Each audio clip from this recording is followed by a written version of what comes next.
This week on CNTV Live, catch up with sports, see what discontinued foods y'all miss, and get up to date with the latest trends. Today is Thursday, November 5th, 2020, and CNTV Live starts now.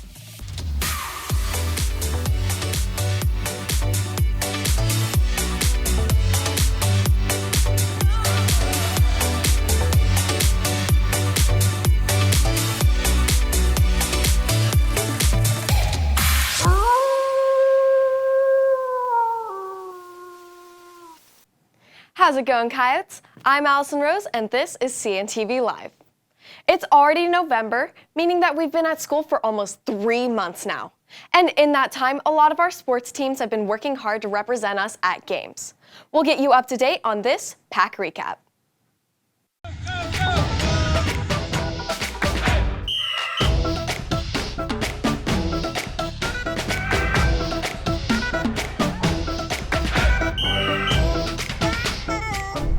Hey Coyotes, I'm Isabel Milford and welcome to the very first Pack Recap of the school year. There's been a lot of changes due to COVID and our sports teams like football have been adjusting. Coach Gilchrist has said that overcoming coronavirus has been one of their major hurdles this year. However, even with that, our team has ranked second offensively in the DFW area, and a few of our players have ranked in the top 10. Yeah, we're doing better than last year, and we're not doing as good as we should, but we're going to keep building on it and get better and better every year. Moving into volleyball, according to Max Preps, our varsity volleyball team is ranked 6th in the district and 47th in their state division. They've won the majority of their games, beating schools like Lone Star, Liberty, and Independence. They've done a great job, so congrats everyone, and make sure to go out and support them at their game tomorrow night. It's a home game against Memorial, and they'll be playing at 5:45 p.m. As many of you already know, our tennis team has remained undefeated throughout their entire season this year, and that makes them area champions. They're now moving on to the regional semifinals starting tomorrow. You'll hear more from them in a second, but for now, this has been your Pack Recap. We're so proud of our Coyotes. They've been doing amazing. Now, let's head over to Sumit Nalavade for a live interview with a few of our tennis players. Hey Coyotes, I'm Sumit Nalavade, and today I'm joined by one of our varsity tennis players, Tamaya Lentz, who just went undefeated in her season. Tamaya, how does the tennis team feel right now about the season so far, being undefeated? We feel very confident, and we're just excited to put more work in and work harder throughout the season. So what do you think has been the biggest challenge that this team has had to endure throughout the season? Just staying consistent, staying positive, and staying on the grind. And in your opinion, what has been the biggest factor that's propelled this team to this historic accomplishment? I mean, we want to win and we want to get as far as we can, so I think that kind of factors into the way we practice, because you have to practice the way you want to play. So we just put in hard work through every practice. So how is this feat a team accomplishment rather than an individual victory? A lot of times tennis can be seen as an individual sport, but how did the tennis team win this? I mean, every match matters because it's just 10, so every time either you're the first match or last match, we know each match matters. So as a team, we support each other. So what comes next for this season? Our next match is against Highland Park. It's going to be some tough competition, but we're just going to play hard and be positive and see what happens next. And guys, the tennis team does play tomorrow against Highland Park, so make sure y'all show your support. Back to you, Allison.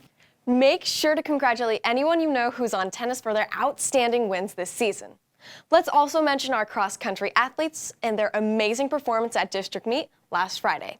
We even had one of them, Soham Patil, who made it to regionals this Monday, so make sure to wish him luck. On another note, for a while now, we've been allowed to eat snacks with certain restrictions during our second period. We asked y'all which discontinued snacks and foods you missed on this week's Coyote Crossing.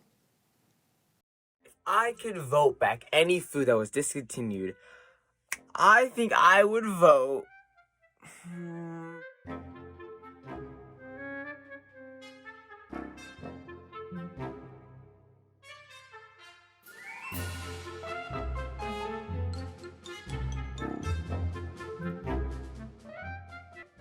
for the fried funnel cake that they used to serve at Burger King. Those things smacked.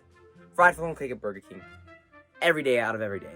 It's like a burrito from Taco Bell, and it was like a burrito, but it was covered in like cheese and like hot sauce and like sour cream and all that. But they took it off. I don't know why. That was my favorite thing on it. Okay, so you know those like those Jolly Ranchers, and they used to have like the wild berry like pack. You know what I'm talking about? Yeah, they don't have those anymore. Which, I mean, why? They need to bring back Trix yogurt because that was my whole childhood. And the little Trix cereal and Go-Gurt is just not gonna cut it. The Fruit Loop cereal straws. It's like the straws you can eat. And I used to get those all the time when I was younger. I don't know why they got discontinued though. I think it's because they were really bad for you. Definitely be the nacho fries from Taco Bell. It'll be the Cinnamilks from McDonald's because it could go for breakfast or dessert, and it's like the icing when they give it to you warm, it's all gooey, and it tastes like heaven. Smiley face French fries to school lunches just because they're just crispy, fluffy, best French fry ever.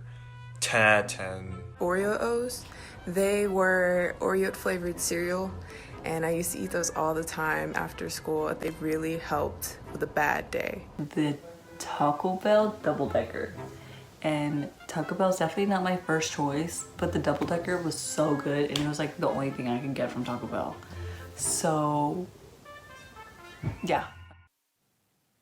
I wonder why some of those foods are discontinued when they actually seem kinda good. But either way, that food was in the past, and our next segment focuses on the present.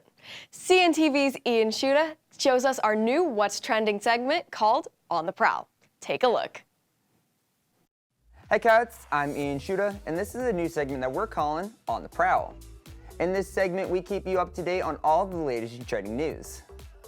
Diving right on in, singer-songwriter Ashley Simpson Ross gave birth to her third child with husband, Evan Ross. She posted this on Instagram with the caption reading, "Ziggy Blue Ross, our sweet boy has arrived.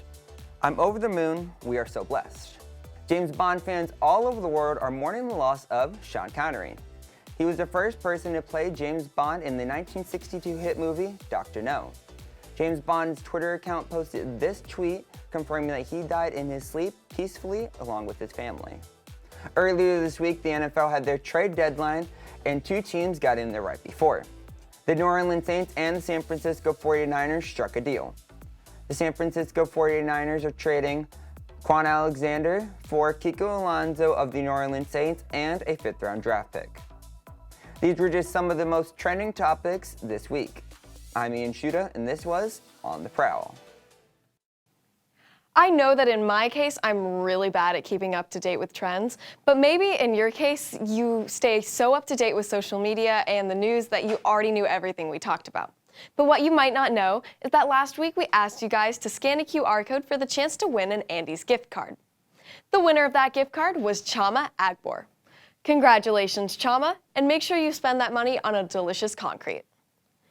For the chance to enter more giveaways, make sure you follow us on Instagram at Heritage Student Media, as well as on Twitter at Coyote Nation TV for even more important school news. I'm Allison Rose, and you, stay classy, Coyotes.